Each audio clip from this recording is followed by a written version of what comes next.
Welcome to the Playoff of Life podcast with your host, Adrian Hatcher, the podcast where the game of life never stops. In this episode, we're going to be talking about the James Harden trade, as it has just been reported today that the 76ers have stopped all trade discussions about James Harden.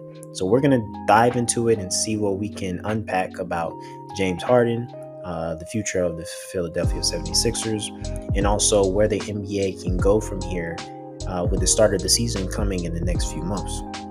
If you would like to support the podcast, please leave a like, comment, or subscribe on YouTube, as well as leave a voice message or review on Anchor, Spotify, Apple Podcasts. Any way that you see fit to support is greatly appreciated. But let's get into this. So, James Harden apparently isn't going anywhere, and as much as that is big news for how the start of the season is going to go, I really want to dive into a little bit of the past so that we can have an understanding of why the Sixers have probably stopped all trade talks. This can probably start from the way that James Harden had been traded in general. The package that the Philadelphia 76ers gave up to get James Harden from Brooklyn was a pretty big deal. They gave up some really good young pieces. They gave up a good part of their core, picks. They gave a good haul in order to get James Harden, and they've only had him for a limited amount of time. Like, he has produced at the level that they expected him to produce, and the relationships seem to be a great relationship from when it first started to even to this point. Daryl Morey being a close friend apparently to James Harden, it just seemed like a match made in heaven to put him on a team with Joel Embiid, another superstar, and to say, hey, we want you two guys to captain our team and get us way further in the playoffs than we've been able to get, and hopefully win a championship, because we all know that the process is what Philadelphia has been screaming and talking about for the last few years. We also know that the process has gone through a couple ups and downs, Ben Simmons being probably the biggest thing that has happened during the process and how that failed. And now with James Harden wanting out, and apparently it looks pretty similar to what Ben Simmons went through about a player asking for a trade after the fan base is kind of in an uproar. And even though James Harden has produced, once he asked for that trade, you're looking at another star that wants out. He's trying to get out the door, and then for some apparent reason, Philadelphia can't get the trade done, and you have to go into training camp with this cloud over your team, which can lead to more problems going into the season, because now you have a player that doesn't want to be there. You have a team trying to gel, but they also know James Harden no longer wants to be there. It's just a mess, and it becomes this thing where the Philadelphia 76ers really need to prioritize finding a good place for James Harden to land while also getting back good compensation. As a franchise, they're going to look for a good package in order to ship off James Harden, because even though there's rumors now saying that James Harden isn't going to report to training camp, and to be honest, if James Harden isn't going to report to training camp, I don't know. The Sixers, in the last few years, they're the only team that I've seen where they have a player that really just does not want to be there, and they start the season off just on an incline, because they basically have to deal with the attitudes of players and the team, and basically this like I said, this cloud over the team. They have to deal with that and still have a good regular season and still have the energy and the want to get to the playoffs. And let's not jump ahead. The 76ers are a great team. They truly deserve to be where they're at in the playoff race in the East. Joel Embiid is a superstar. They have great young pieces, and they have great core pieces. They have Tobias Harris, Tyrese Maxey. Like, this is a team that we assume should always have a chance to make it to a conference finals.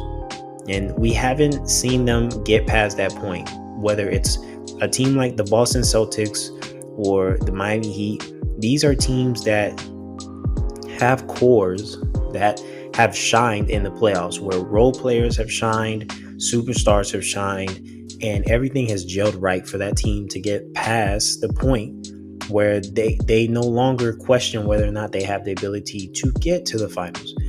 But the Sixers, being in the process, have never reached that point. Joel Embiid is a superstar. He literally was the MVP of the regular season. And when it got to the playoffs, Joel Embiid had good games and he had bad games. But those bad games outshined the good games because of the totality of those games, because those were the games that were critical. It's the same thing with James Harden. James Harden, he's not the same player that he was in Houston. Not in terms of a lack of ability, but in terms of the way he's crafted his style of basketball now. He's asked to be a floor general. He's legit a point guard at this point. A true legit point guard. People assume that James Harden should be able to play the way he did when he was in Houston, bring that over to whatever team you put him on, and he can replicate those numbers while also getting to another level when it comes to the playoffs. I don't want to break anybody's bubble. James Harden is no longer that player in terms of playing like that. I think James Harden, being who he is, has realized that when he was in Houston, he had to truly carry a team in order to get even close to the playoffs. He shouldn't have to do that anymore. And I don't think he wants to do that anymore. James Harden knows he can score at will. He still has that ability. He still is one of the best ISO players in the league currently. He knows he can get a bucket when he needs a bucket, but he also now knows how to get his team more involved because he understands that it is more of a team sport than ever. You need other players and other things to happen. You need luck. You need players stepping up. You need to play at a certain level. Your co-stars need to play at a certain level. All this has to go right in order for you to have a chance to win a championship. And I think James Harden understands that more than anybody. So he's not going to be the player that he was in Houston. He's totally different. And that's good. And he, in the moments that he has played, has produced. Now, has he had moments where he hasn't shown up? Yes. But I remember, like last year, I remember these playoffs where people didn't think that Philadelphia was going to make it close, make it even to 6 games. And James Harden stepped up, and he was one of the reasons why they made it as far as they did. So I truly don't think that in the beginning, Philadelphia wanted to trade him. I think this is all on James Harden. He wants to leave, and we don't understand the reason he wants to leave, but the franchise has to make that happen in order for them to have a good season. But they may not get the type of package they need in order to trade James Harden. Nobody wants to trade a player for scraps. It's almost the same thing as what's going on with Damian Lillard.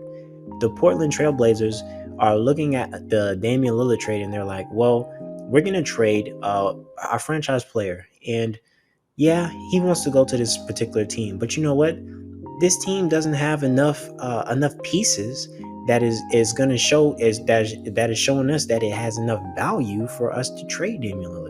And if we're being honest, we're not in a position where we necessarily have to trade him. He is under contract for a few more years. He can stay right here. Is it going to be a beautiful relationship? Probably not. Could it backfire in their face? It probably will. But they're willing to bet against the other team if they're not going to give them equal compensation. So if we look back at the James Harden trade, the main reason I think it's not going to happen, especially at this point in time, is because the team is not getting equal compensation when they go into those trade talks. Teams are throwing little bits of pieces at them and saying, take the scraps, we'll take the player, get him off your hands, and you can go about your business.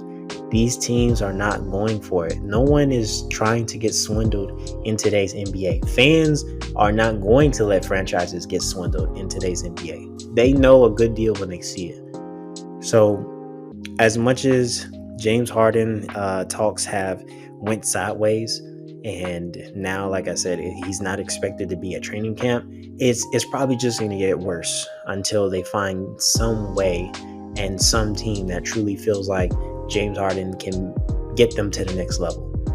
Rumors early in the year were talking about him going to Houston. I truly never thought that was a good idea. I thought Houston was too young of a team, and to put James Harden, who has adapted his game, to put him back in Houston where he's no longer that type of player, where he's more of a floor general, I just wasn't sure if that was going to work with all these young pieces, because we probably haven't talked about it, but James Harden wants to win. He's accomplished everything that you can want from a player except getting the championship. He's been a scoring leader. He's been an MVP, assist leader. He's the captain of the team. He's made the max contracts. A lot of people assume that when players who go get the bag don't sacrifice to the team to win a championship, that they're being selfish, or that they have an agenda, when really no one should give up the bag just to make the team better. Like, if we're being honest, the team is offering you this contract for a reason. This is a business at the end of the day. If you're going to pay me this money, then you must have a plan for how you're going to build a championship roster around me, and I'm going to accept this money, because who's going to give up millions of dollars on the table for a if, So looking at the whole thing, and even looking at the Damian Lillard thing, I've seen rumors where they've said, oh, Damian Lillard for James Harden, bet, let's just make the swap and throw in whatever you need to in the deal to make it happen, whether it's a young piece here or a young piece there, or a little bit of money or a couple picks. Just make the swap where James Harden goes to the Trailblazers and Damian Lillard goes to the Sixers. And now the Sixers are right back where they're in championship contention, because they have their established point guard for the next few years, and they got Joel Embiid as their superstar, and we still have the young pieces. But here is where us as fans, we just don't have enough information, and it's a NBA franchise. These franchises are looking for a haul. They are looking for the best deal possible. No one thinks that it's as simple as a James Harden Damian Lillard swap, because it's not that simple. Because James Harden, even at the player and the level he is at now, why would he go to Portland when he wants to win? Yes, he wants the money, but he does want to win. That's just setting you up for him to get traded again. Because does anybody see James Harden being on the Trailblazers and trying to will this team into the playoffs? Especially when they've invested into their young core, when they got Scoot and they got Anthony Simons. I mean, it just doesn't make sense logically. Even if you get Damian Lillard over to the Sixers, are you thinking about what the other team is getting? Like, there are instances where it looks like a trade can be lopsided. But with players of this caliber, it's not that easy to just swap, especially when you're thinking about young pieces that you've invested time in and that you see in your future. And now you're telling them to give it up for this small, limited championship window. It's just not going to work. So, in any case, do I feel like this changes the NBA in some huge, crazy big market? No, I honestly feel like James Harden is going to actually show up at training camp, or maybe he goes the Ben Simmons route and he's giving up fines and he's not showing up, and some more drama goes down. But eventually, I do think James Harden will be traded. Apparently, him and Daryl Morey, their relationship is fractured, so they're gonna have to figure something out. They're gonna have to be cordial enough to get something to actually stick and get done. I don't know where James Harden will go, if I'm being honest. The Clippers were the rumored destination, but once they got Russell Westbrook for that small amount of money, in my head I was just like, there's no way that they're gonna add James Harden to this team. It's already, honestly, it's only one ball. Like, yeah, I know I just talked about how much James Harden doesn't like to play the type of ball he played in Houston, where he's the main ball handler, but he still is the point guard of the team. He's still gonna have the most touches. And if you put him on a team with Paul George, Kawhi Leonard, Russell Westbrook, and then you still have to get the other players involved, it just doesn't seem like a good idea. So at the end of the day, I truly didn't think the Clippers were going to really give up anything to really get James Harden. It just didn't seem viable. They're more focused on what the pieces they currently have and trying to make sure all those pieces stay healthy. They don't want to have to worry about James Harden's health or his conditioning or even his production. They don't want to have to worry about none of that. It would be nice if you could get him on a minimum deal, but that's not going to happen. I think James Harden only has 1 year left on his contract. So like I said, even if he doesn't get traded and he plays out this year, he's available next season. There's not enough leverage right there in order for the Sixers to really get some really good compensation for him. It's just a bad situation to be in. And you took that risk when you traded for him. You knew that James Harden had been traded a couple of times, whether he was from OKC, and then he went to Houston, and then from Houston he goes to the Nets, and now he's on the Sixers. And this is only in like a couple years span. It's not like it's been 4 to 5 years of this. So I don't know. I just want James Harden to be in a better position that he's in, but I can't will it. And if we're being honest, looking down the road and into the start of the NBA offseason, I think this really hurts Philadelphia to a point where whether he plays or not, I don't think they're getting any closer to a championship. I think a lot of drama. I think the process has never been this full, amazing plan that the front office has put in front of our faces. And I think ever since the Ben Simmons thing has happened, it's kind of put this whole downpour on their franchise to where it's just so hard. When something like that goes down, it's so hard to make players feel like they're in an environment where they can truly win and they truly, their voices matter, you know? So, with that being said, hopefully Philadelphia figures something out. Hopefully James Harden figures something out. And hopefully we go into the season where everybody is good and happy wherever the new landing spots will be. So with that being said, guys, thanks for listening to this episode. Like I said, if you want to support the podcast, leave a like, comment, and subscribe on YouTube. If you want to support on Apple Podcasts or Anchor or Spotify, leave a voice message, leave a review. It is all greatly appreciated. You guys have a great night, and we will see what happens in the next few days leading to the start of the season. Y'all be good, guys. Peace.